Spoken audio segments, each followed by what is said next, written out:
الحمد لله رب العالمين والصلاة والسلام على سيد الأنبياء والمرسلين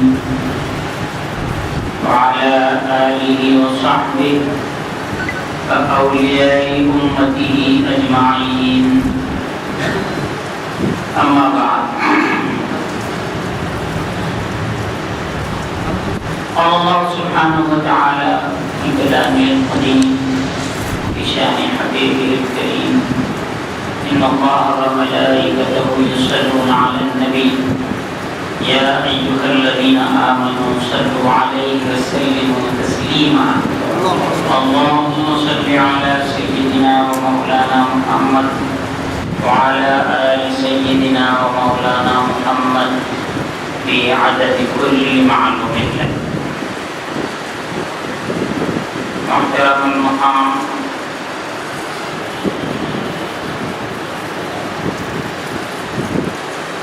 واجب الاحترام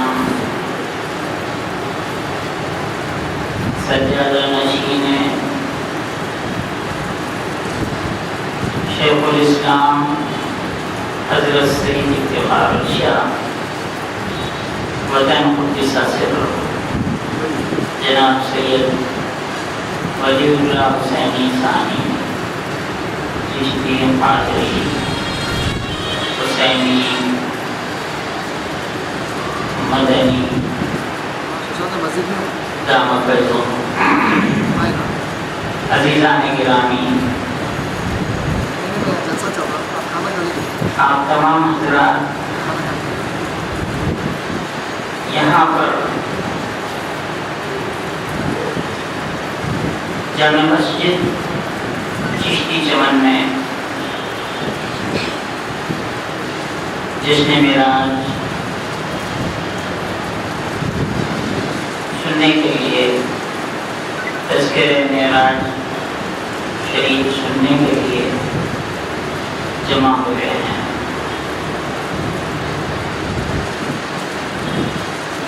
چند جملے یہاں کی روایت سے متعلق میں کہتا ہوں، پھر اصل موضوع پر میں گفتگو کروں گا.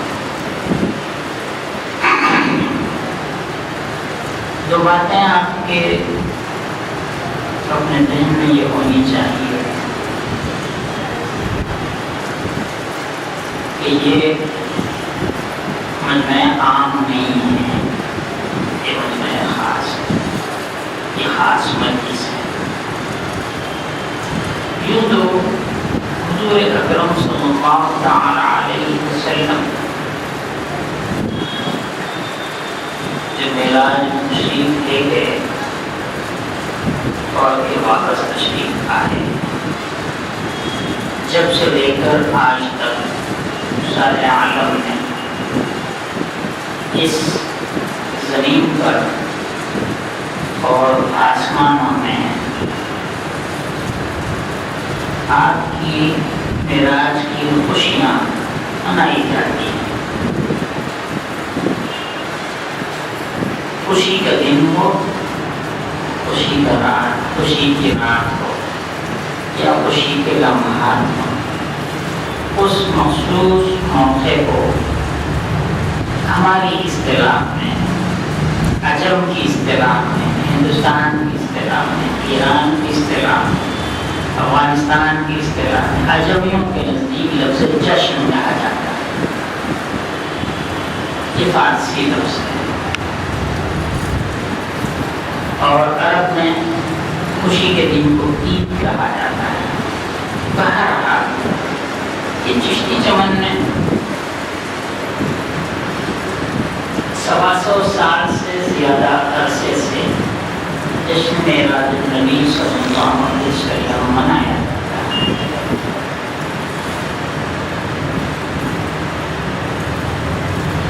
اس فقیر درویش کے دادا پیر شیخ الاسلام حضرت سید افتخار الشاہ وطن حسینی مدنی قدس سرہ اپنی حیات پاک میں، اپنی زندگی میں یہ جشن منایا کرتے آپ نے یہ وصیت فرمائی کہ ہم چاہے کسی دن نقل کریں، 125 سال پرانی اردو ہے، نقل کرنا منتقل ہونا، ہمارے پاس اردو میں نقل کرنا کاپی کے معنی ہوتے ہیں۔ ہم چاہے کسی دن یہاں سے نقل کریں یعنی دنیا سے منتقل ہو، آقا کے نام کے ساتھ غلام کا نام لینا۔ جشن معراج کے موقع پر آپ کی سنت کے مطابق یہاں پر تذکرہ نبی پاک صلی اللہ علیہ وسلم منایا جاتا ہے۔ آپ کی تاریخ وفات، تاریخ نقل 9 رمضان ہے، 25 رجب 26 رجب نہیں ہے۔ 9 رمضان کو مختصر سا جس خانقاہ میں منعقد ہوتی ہے، لیکن جشن بہت اعلیٰ پیمانے پہ منایا جاتا رہا ہے۔ عزیزان گرامی، آمد المسلمین میں جو عیدیں ہیں وہ 2 عیدیں ہیں مشہور، ایک عید الفطر جو رمضان کے اختتام پہ ہوتی ہے، دوسری عید الاضحیٰ جس کو عرف عام میں بقرعید کہا جاتا ہے۔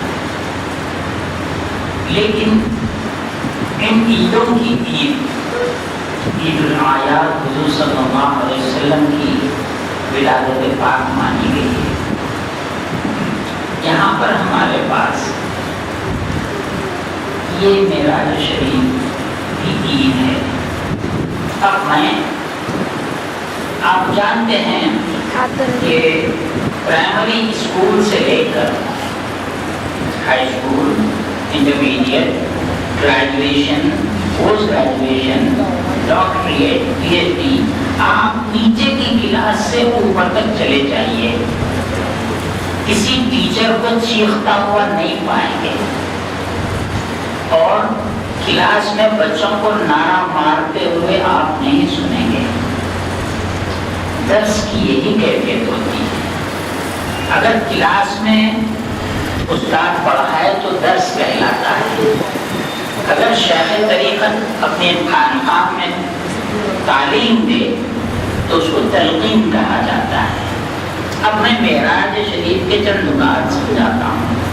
میں یونیورسٹی کا پروفیسر ٹیچر کی حیثیت سے ہی گفتگو کر رہا ہوں۔ میرا کام یہ ہے کہ مطلب کو طالب علموں کے دلوں میں اتار دو، سننے والوں کے دلوں میں مقصد کو اتار دو۔ ایسے کلمات انتخاب کرنا جس سے لوگوں میں جوش پیدا ہو وہ الگ چیز ہے، اس کو ذہن میں رکھیے۔ جوشیلی تقریر ٹیچر کا کام نہیں ہوتا۔ اب آئیے معراج کی طرف۔ لفظ معراج عروج سے، بلندی سے، حضور اکرم صلی اللہ تعالی علیہ وسلم رجب کی 26 تاریخ 27ویں شب کو اللہ سے ملنے کے لیے آسمانوں پر تشریف لے گئے، عرش پر تشریف لے گئے۔ اس کی تمام تفصیلات آج انٹرنیٹ ہو گیا ہے، اخبارات کثرت سے لکھ چکے ہیں، صبح سے آپ لوگوں نے 4-4 6-6 نیوز پیپرز میں اس کو پڑھ چکا ہے، لیکن میں صرف چند نقطے کی باتیں کہتا ہوں۔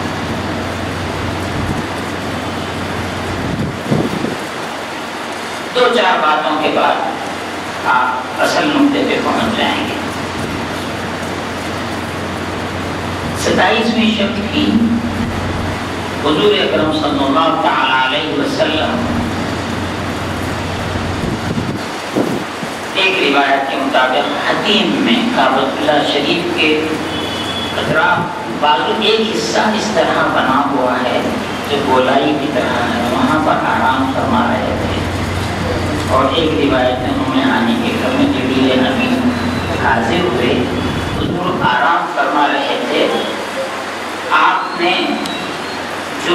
نہیں فرمائی کہ آپ کو بیدار کریں،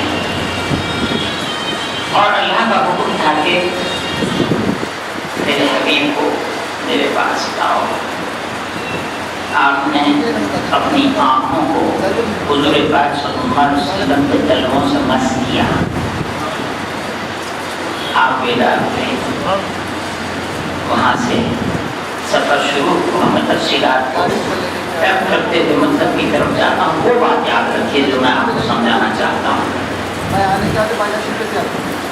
قرآن مجید کی آیت تلاوت کی گئی 15ویں پارے کی پہلی آیت، سبحان الذی اسریٰ بعبدہ لیلا من المسجد الحرام الی المسجد الاقصی الذی بارکنا حولہ لنریہ من آیاتنا انہ سمیع بصیر۔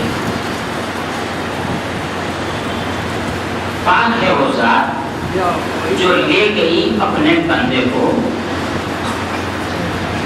مسجد حرام سے مسجد اقصی کی طرف۔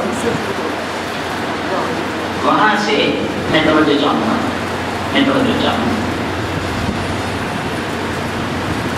مسجد اقصی پہنچ کر حضور اکرم صلی اللہ علیہ وسلم نے تمام انبیاء کی امامت فرمائی، آدم علیہ السلام سے لے کر حضور اکرم صلی اللہ علیہ وسلم سے پہلے تک، یعنی حضرت عیسیٰ علیہ السلام تک جتنے انبیاء تھے سب مسجد اقصی میں حاضر ہوئے۔ حضرت ادریس علیہ السلام کو آسمان میں اٹھا لیا گیا تھا، حضرت عیسیٰ علیہ السلام کو اٹھا لیا گیا تھا۔ دیگر انبیاء کی وفات ہوئی اور اپنے قبروں میں آرام فرما رہے تھے۔ جب حضور یہاں تشریف لائے تو تمام انبیاء جو اپنے قبور میں تھے حضور کے پیچھے آ گئے، اور آسمانوں سے وہ جو دو نبی تھے وہ بھی تشریف لا لیے، حضور نے امامت فرمائی۔ یہاں سے پھر سفر شروع ہوا، براق پر تشریف لے گئے، پھر رف پھر پہلا آسمان، دوسرا آسمان، تیسرا آسمان، چوتھا آسمان، پانچواں آسمان، چھٹا ساتواں آسمان۔ روایتوں میں آیا ہے کہ جب حضور صلی اللہ علیہ وسلم جبریل امین کے ساتھ ساتھ چلتے تو پہلے آسمان پر جو دربان ہے، دربان اردو میں واچ مین ہمارے پاس انگلش میں، دروازے پہ ٹھہرنے والا، بان مانے نگران کا، دربان دروازے کی حفاظت کرنے والا، کوچوان کوچ کی حفاظت کرنے والا، بنڈی وان بنڈی چلانے والا۔ تو جو دربان پہلے آسمان کیا ہے وہ پوچھتا ہے کون ہے؟ آپ کہتے ہیں کہ خاتم النبیین حبیب خدا محمد مصطفیٰ صلی اللہ علیہ وسلم، دروازہ کھول دیا جاتا ہے، آگے تشریف لے جاتے ہیں۔ اسی طرح ہر آسمان پہ جو دروازہ ہوتا وہاں پہ پوچھا جاتا، پھر کھول دیا جاتا، استقبال ہوتا، دوسرا، تیسرا، چوتھا، پانچواں، چھٹا، ساتواں۔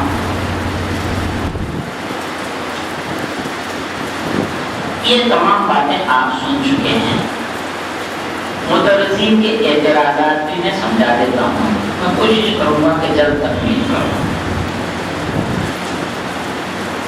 آج سے تقریباً 65 سال یا 70 سال کے درمیان، جس وقت ہندوستان آزاد ہو چکا تھا اور اجمیر شریف میں جو نظام گیٹ ہے اس کے باہر ایک پادری عیسائی آ کر ایک جگہ ٹھہرا تھا۔ ان کے تبلیغی مشن جو ہوتے ہیں وہ کسی بھی مجمع میں پہنچتے ہیں اور چند اعتراضات کرتے ہیں، اس کا جواب دو ورنہ آپ ہمارے دین میں آ جاؤ۔ تو پادری یہ اعلان کر رہا تھا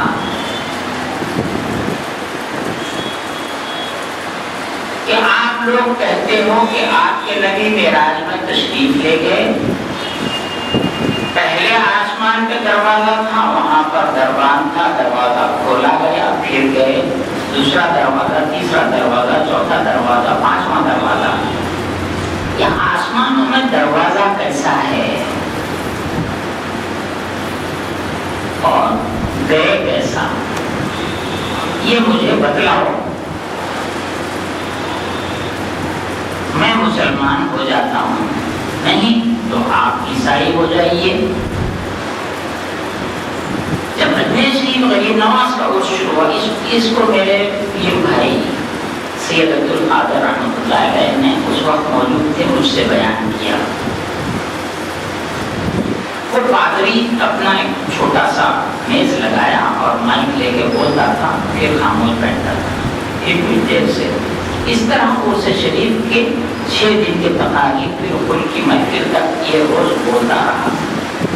لیکن غریب نواز کے پاس آنے والے اس دور کے بہترین علماء مشائخ سب سن رہے تھے اور خاموشی سے گزر جا رہے تھے۔ کسی میں اس کا جواب ان سوالات کے جواب دینے کی جرأت نہ تھی۔ جب پل کا چھیٹا ہو گیا، لوگ ادھر ادھر ہو گئے۔ آپ جانتے ہیں کہ عرسوں میں غریب، فقیر، مفلس، نادار لوگ بھی جمع ہوتے ہیں، سڑکوں کے کنارے پہ کچھ خیرات مانگ لیتے ہیں۔ اس پادری کے سامنے ایک شخص تھا جس کو لوگ خیرات دیتے تھے، پھٹے پرانے کپڑوں میں تھا، لوگ کچھ دیتے تو کھا لیتا تھا۔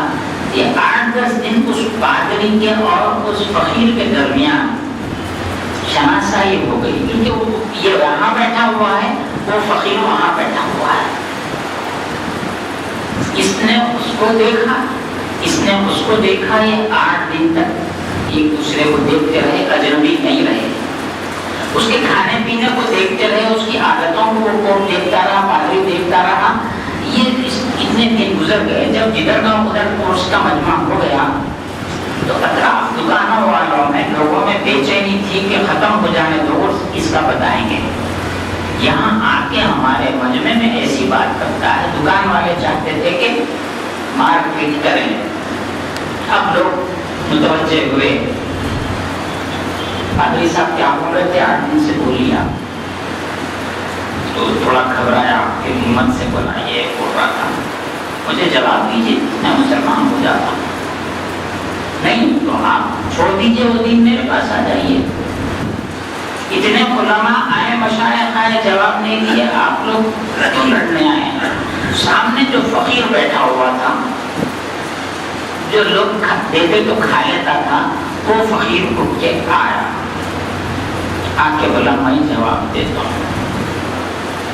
تو اس کو بہت تکلیف ہوئی کہ اتنے کپڑے اس کے دیکھو، اس کی حالت دیکھو۔